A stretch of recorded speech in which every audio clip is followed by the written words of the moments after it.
오늘 이제 게스탈트를 좀 체험하려면 좀 마음을 비우고 실제로 그 지금 있는 현상이나 물체나 자기 자신을 느끼는 연습을 해요. 연습을 하는데 여러분이 아직 여기는 이제 그런 세팅이 좀 안 돼서 여러분 좀 이해를 하시기를 바래요. 자, 그러면 제가 이 게슈탈트 치료에서 중요한 것은 실상 현재 지금 여기에 내가 머무르고 있는 이 자리에 몰입되지 못하게 하는 것들이 있다. 근데 그게 뭐냐면 과거에 미해결된 과제들이다. 그리고 그 미해결된 과제들은 마음속에서 계속 떠오르려고 하고 나에게 그것이 떠올라서 전경이 되고 싶어 해요. 그래서 전경이 돼서 그것을 해소시키고 싶어 해요. 예. 근데 실상 대부분 이렇게 이야기를 들어보잖아요. 그러면 이 미해결 과제들이 있는데 이 미해결 과제들이 떠오르고 싶어 한단 말이에요. 그래서 그러면 차라리 떠올려서 그것들을 내가 좀 더 느껴보고 그것들을 해소시키는 에너지가 이걸 계속 누르는 에너지보다 훨씬 적게 들고 더 효율적이고 해결이 되는 경우가 많아요. 근데 사람들은 어떠냐면 좀 버릇인 것 같아요. 어떤 게 있냐면 무조건 피하려고 하고 그냥 무의식적으로 그것들을 밀어내려고 하는 그런 버릇이 있어요. 심지어는 기도하면 기도가 안 된대요. 그래서 왜 기도가 안 되세요? 그랬더니 기도만 하면 무슨 생각이 떠오른다는 거예요. 그러니까 그거를 막 이렇게 한다네요. 뭐 사탄아 물러가라 막 그러면서 이제 그걸 물리치고 또 막 기도하려고 그러면 근데 여러분 저희도 마찬가지죠. 이렇게 기도를 하면 안 하던 생각들이 그렇게 날 수가 있나요? 예. 온갖 잡다한 생각들과 전화해야 될 것들이 왜 이렇게 생각이 나는지 몰라요. 그죠? 예. 그러니까 우리가 기도하고 눈 감고 있으면 이제 전화해야 될 것, 해결해야 될 평소에 게으른데 그렇게 생각이 나면서 그 순간에 빨리 일어나서 전화를 해야 될 것 같고 그 순간에 빨리 일어나서 그걸 치워야 될 것 같고 이런 생각들이 얼마나 많아요. 그렇죠. 눈을 감고 있으면 더 떠오른단 말이에요. 근데 눈을 감고 있으면 꼭 정사장 생각이 나. 네? 그럼 사탄아 물러가라 그러고 이제 뭐 이 나라와 이 민족을 위해서 기도를 해야 되는데 또 정사장 생각이 나. 네? 이게 뭐냐면 누르면 누를수록 이게 어떠냐면 반발력은 또 더 커져요. 네? 그러면 여러분 그냥 정사장 기도를 하세요. 네? 근데 그러지 않는다는 거예요. 인간이 그러지 않는데 이런 것들이 이제 회피다 이렇게 말을 해요. 네? 회피하는 방법도 여러 가지예요. 예를 들면 인간은요 내사를 하는 거예요. 내사라는 걸 하는데 그게 뭐냐면 다른 사람의 신념이나 요구들을 무비판적으로 내 안으로 그냥 들이는 것을 내사라고 해요. 예. 내가 왜 이렇게 살고 있나 한번 연구를 한번 해보세요. 내가 왜 이렇게 살고 있나. 가만히 생각해 보면 엄마가 이렇게 살으라 그래서 그렇게 사는 게 많아요. 예. 어떨 때는요 엄마처럼 내가 이 말을 내 말을 하는 게 아니라 어느 순간 내가 누구 말을 하고 있어요? 엄마가 한 말을 똑같이 하고 있어요. 그럴 때 여러분 놀라지 않으세요? 저 말해서 내가 얼마나 싫어했는데 내가 똑같이 또 그 소리 하고 있단 말이에요. 그러니까 이게 뭐냐면 자기의 어떤 지각이 없이 이렇게 들여가지고 반복적으로 이렇게 앵무새처럼 할 수 있다는 거예요, 인간이. 그럼으로써 자기의 삶을 선택하지 않고 그냥 따라가면서 사는 거죠. 그렇게 되면 이제 이렇게 하다 보면 진짜 내 속에서 할 말이 있고 진짜 내가 하고 싶은 게 있어요. 그러면 이것과 나에게 입력시킨 이 말과 늘 똑같으면 괜찮은데 실은 똑같을 수가 없어요. 다르단 말이에요. 그러면 이제 어떤 이제 갈등이 되냐면 나는 누구이고 그 말은 무엇인가?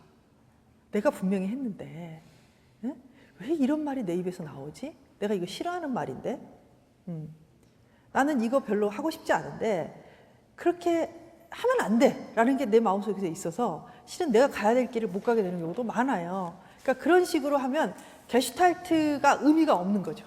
그죠? 네, 하던 대로 하는 거죠. 자, 또 이제 이 내사하고 반대가 뭐냐면 투사예요. 투사. 네, 투사를 하게 되는데 자기의 내면 세계와 다른 사람의 내면 세계, 다른 사람의 생각인지 내 생각인지 구분을 잘해야 돼요. 구분을 잘해야 되는데 투사를 하게 되면 이제 그 구분이 무너져요. 예를 들어서 내 마음속에 미움이 가득하잖아요. 내 마음속에 의심과 미움이 가득하면 다른 사람을 보면 어떻게 보이는 줄 아세요? 예. 여러분 배가 굉장히 고플 때 다른 사람 보면 어떻게 보여요? 배고프게 보여요. 이런 게 이제 투사적 동의시라는 거예요. 자, 뭐 다른 사람 배고프게 보이는 것 갖고는 사고 날 일이 별로 없어요. 음식을 좀 시장 가서 많이 사면 그걸로 뭐 경제적으로 좀 약간 소진이 되겠지만 그건 괜찮아요. 근데 내 속에 미움과 질투가 가득 찼을 때 그것들을 내 것이라고 내가 받아들이지 않으면 어떻게 하게 되냐면 다른 사람에게 그거를 전가시키는 경우가 있어요. 꼭 저 사람은 나를 질투하고 있는 것 같아. 꼭 저 사람은 나를 의심하고 있는 것 같아. 저 사람은 꼭 나를 뒤통수 칠 것 같아. 어디 가서 저 사람이 꼭 내 흉볼 것 같아. 이런 생각들을 하게 돼요. 그래서 밤에 이제 잠이 안 와요. 혼자 소설을 쓰는 거예요. 네. 정말 나한테 그럴 수가 있을까? 도대체 어떻게 생각했으면 그렇게 말한 거야? 그 마음에는 그런 게 있었겠지. 근데 다 이게 누구 마음이에요? 내 마음. 내 마음. 내 마음에 있는 질투와 내 마음에 있는 미움과 내 마음에 있는 공격들을 그 사람한테 이렇게 비추면서 그 사람이 그랬다고 막 해요. 이런 식으로 자기 감정을 알아차리지 못하면요. 정말 이런 현상들이 많아요. 그래서 대표적인 증상이 편집증이에요. 그것 때문에 일어나는 대표적인 증상. 편집증들은 흔히 엄청난 피해의식을 갖고 살아가죠. 나는 손해보고 있다. 누군가 나를 힘들게 한다. 나에게 지금 공격하고 있다. 이런 느낌이 너무 생생하기 때문에 이 사람은 그것이 자기 생각이라는 것을 꿈에도 몰라요. 꿈에도 알 수 없어요. 자, 뭐 또 그 게슈탈트 형성하지 않고 미해결 과제들을 억누르면서 자기가 그걸 해결해 나가지 않을 때 하는 짓이 또 있어요. 그게 뭐냐면 이제 이런 거죠. 우리는 분노가 올라오면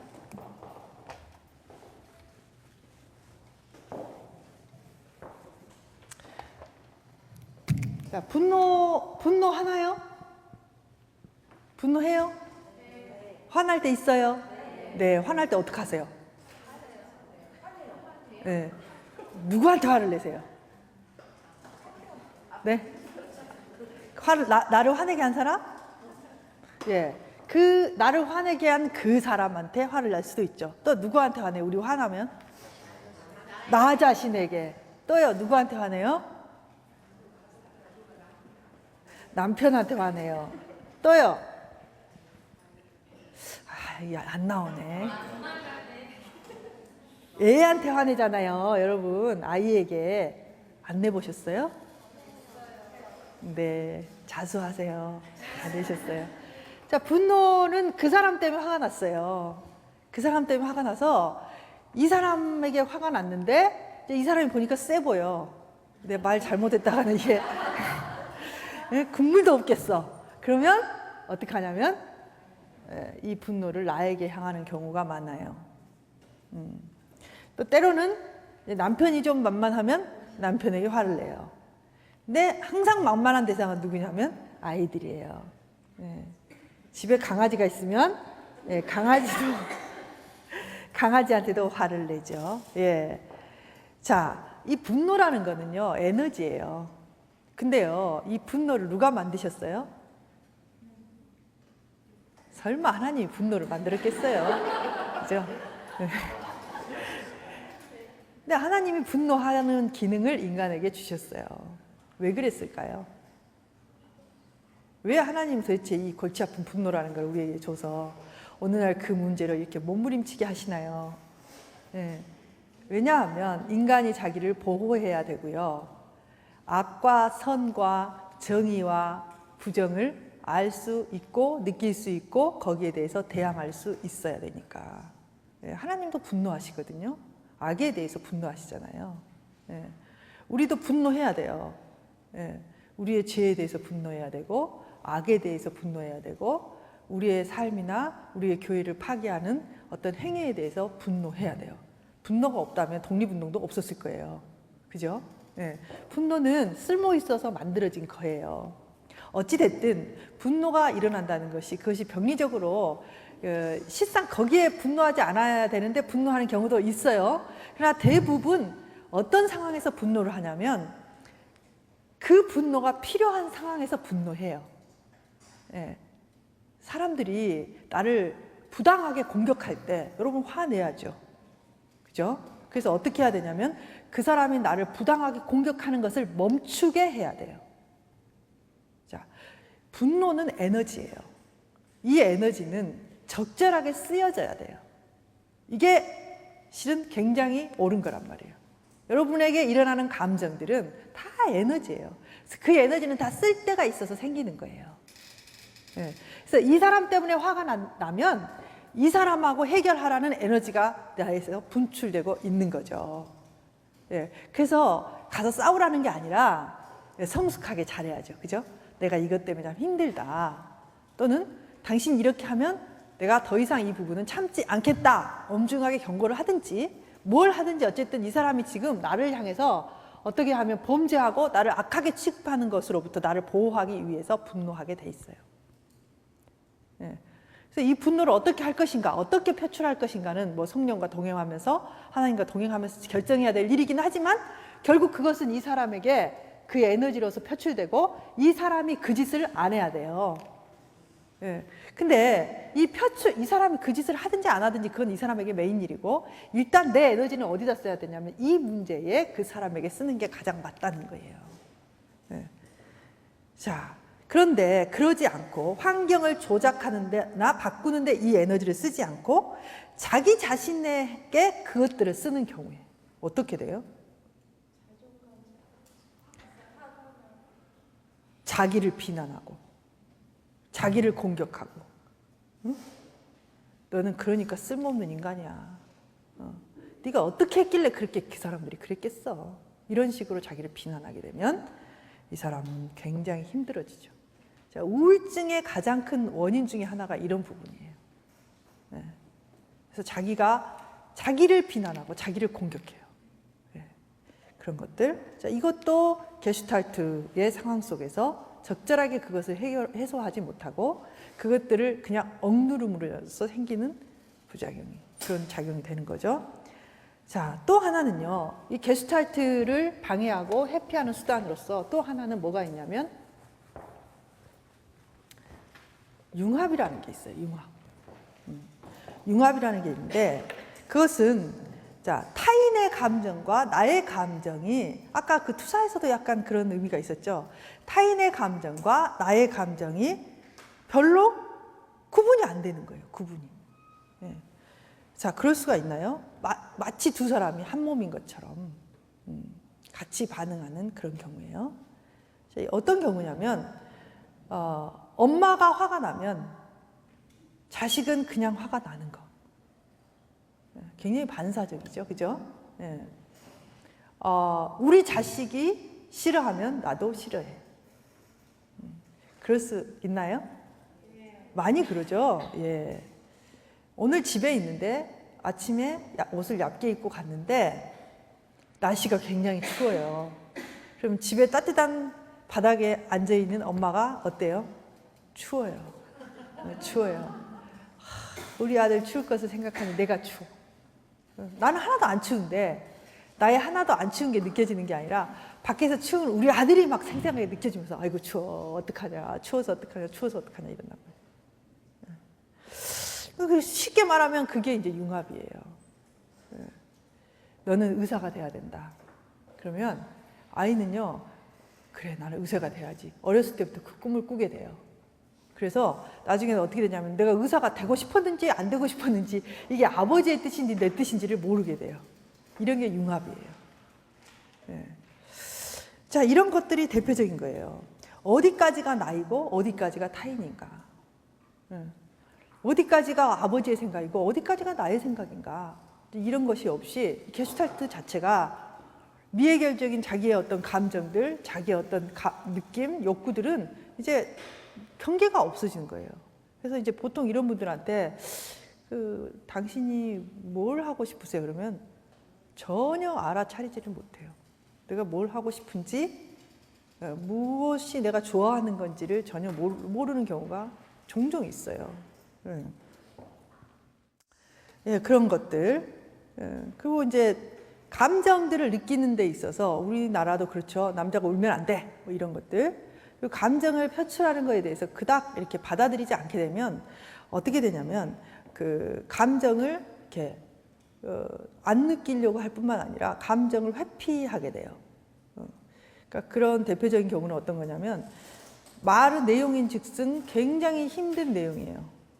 말의 내용은 제가요 그때 엄마가 돌아가셔서 너무너무 그때 뭐 방황을 했는데요. 그때 내가 가출을 했더니 아버지가 나를 찾지도 않으셨어요. 그래서 제가 친구 집을 돌아다니면서 이런 일이 있었는데 그때 뭐 굶어가지고 뭐 이렇게 하고 막 그런 이야기를 하는데 웃어요. 그때요 제가 가출을 했거든요. 근데 그때 우리 어머니가 돌아가셨어요. 왜 그래요? 왜 그래요? 너무 힘들고 어려운 감정들을 자기가 이렇게 접촉하기가 힘든 거예요. 그래서 그걸 이렇게 약화시키고 때로는 외면하고, 그러니까 말은 굉장히 깊은 이야기, 슬픈 이야기인데 표정은 너무나 경쾌하고 밝고 이렇게 연결을 안 시키는 경우, 그런 경우도 있어요. 그러니까 이렇게 함으로써 어떻게 하냐면 미해결 과제가 떠오르는 것을 이렇게 막 꾹꾹 누르는 거예요. 근데 꾹꾹 누르면 누를수록 이것들은 이제 사람들을 힘들게 하고 무의식적으로 나를 방해하고 결국 내가 왜 그렇게 살고 있는지도 모르는데 맨날 화를 내면서 살고 있고 이런 것들을 계속 반복하게 한다는 거죠. 그래서 이렇게 나를 회피하면서 쓰는 수없이 많은 방법들이 있어요. 여러분도 여러분 자신의 이제 기억들도 있을 거예요, 아마. 기억들 또 지금 느낌들 이런 것들이 있는데 이제 예를 들어서 어렸을 때 이야기들도 우리가 종종 많이 하거든요. 왜냐하면 현재의 나에게 많은 영향을 미치기 때문에. 그래서 지금 그 어렸을 때 감정들 중에서 나에게 영향을 미치는 것은 무엇인가 이런 거 우리가 뭐 정신분석에서 알아보는 거고 다 알아보는 거잖아요. 근데 이제 예를 들어서 내가 어렸을 때 우리 아버지가 나를 때렸어요. 그러면 어떻게 때렸어요? 아유, 내가 매를 가지고 맞았는데요. 뭐 빗자루 가지고요. 10대도 맞고요. 이렇게. 그래서 그때 어땠어요? 여러분? 그때 막 도망 다니고요. 때리고 그랬죠? 이런 사람은요, 그래도 나은 사람이에요. 그래서 생각이 나잖아요.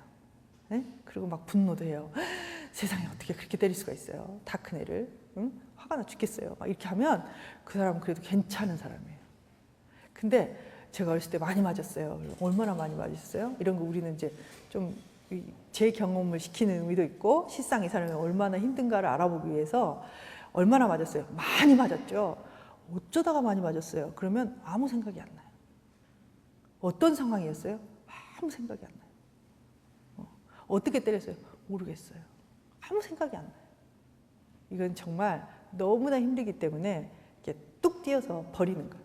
그냥 딱 나하고 어느 것에서 딱 분리시키는 거. 이런 걸 해리라고 그러거든요. 그러니까 너무 힘들면 그렇게 해리를 시키고 이렇게 분리시켜요. 자기부터. 그러면 여러분에게도 그런 게 있냐는 거죠.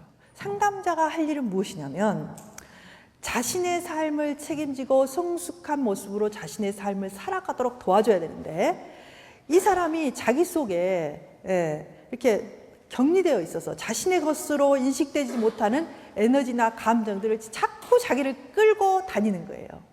똑같은 어떤 부분에서 이 사람이 이제 프로이드하고 여러 가지를 반대하고 여러 가지 이론을 했지만 어찌됐든 이제 그런 면에서는 거의 비슷한 것 같아요. 제가 보기에는 이 사람이 현재를 살아가고 있는데 이 의식이라는 지금 현재의 삶을 살고 있는데 이 현재의 상황을 내가 책임지고 최선을 다하고 성실하게 몰입해서 살아가야 되는데 이 속에 있는 수많은 미해결 과제들이 어떤 감정으로 떠오르고 순간순간 떠올라서 나의 현재를 책임지고 살아가는데 못하게 하는 거예요. 방해하게 하는 거예요.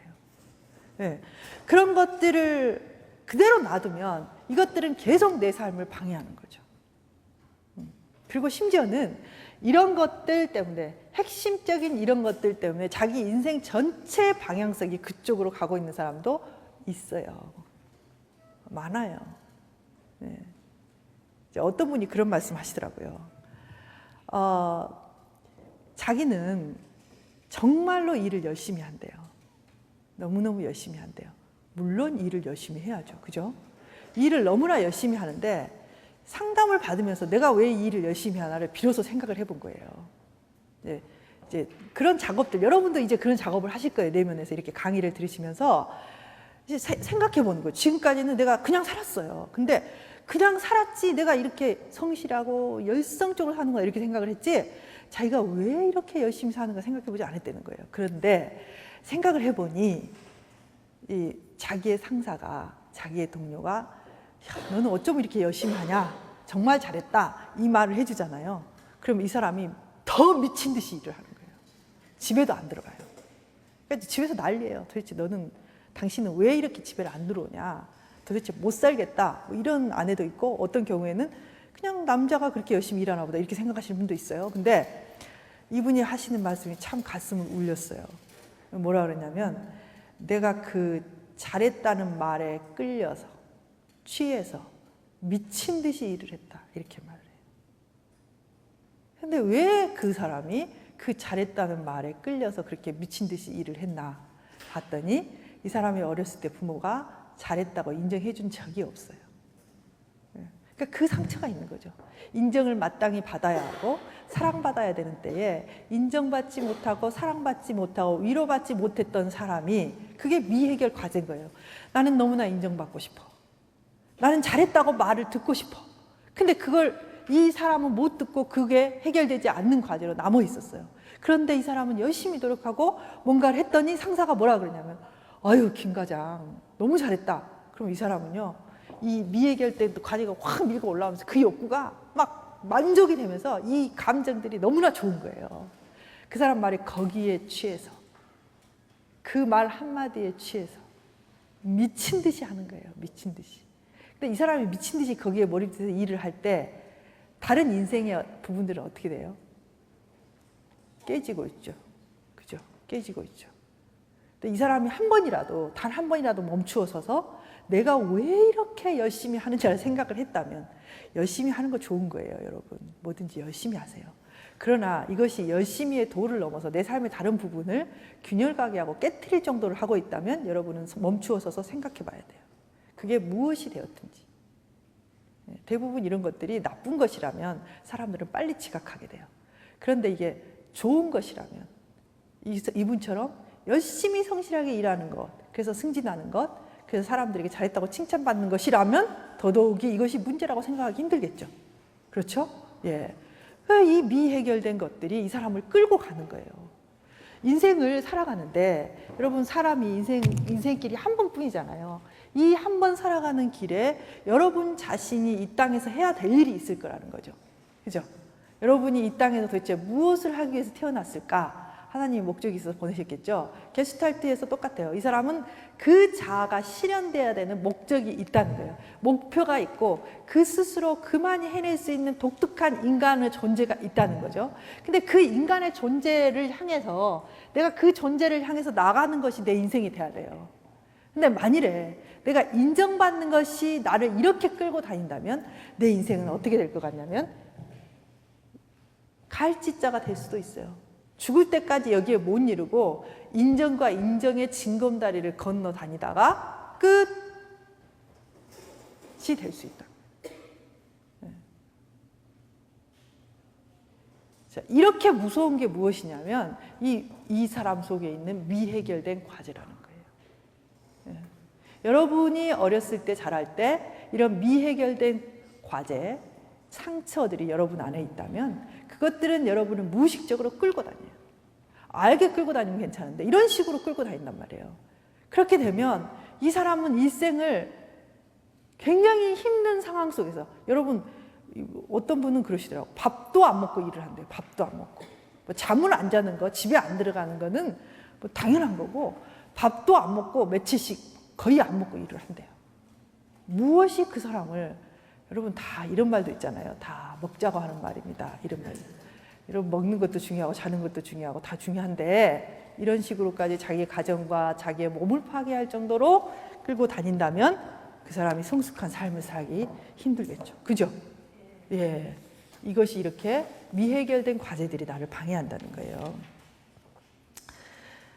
자, 그러면 뭐 이런 것들을 우리가 해결하기 위해서 여러 가지 치료들을 해요. 예. 자, 이 그 상담을 이 인간의 그 내면을 한 5개 층으로 나눴어요. 게슈탈트 치료에서 5개 층으로 나누는데 첫 번째 층은 이제 피상층이에요. 피상층. 피상층. 진부한 어떤 상투적인 그런 관계라는 거죠.